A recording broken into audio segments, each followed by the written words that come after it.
આ રમત એવી છે બેન, આ તમે લાજ કાઢીને રમો ને તો જ સારો લાગો. હા, તમને કદાચ ખબર હોય કે ન હોય, આ રમત રાજસ્થાનની છે. ક્યાંની છે? હા, રાજસ્થાનની. અને આ રમત એક મર્યાદા, આને ડિસ્કો નો કહેવાય.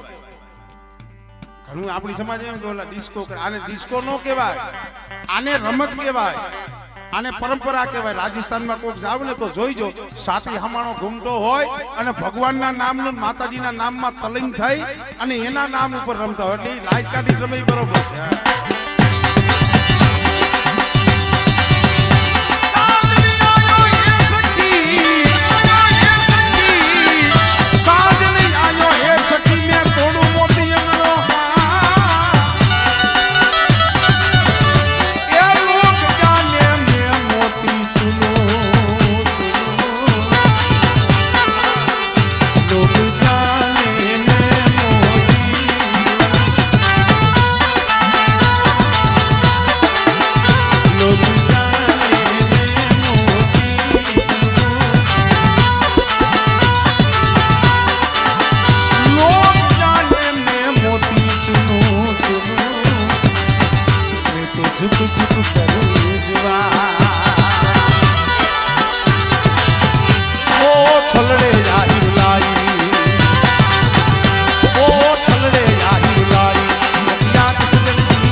મારો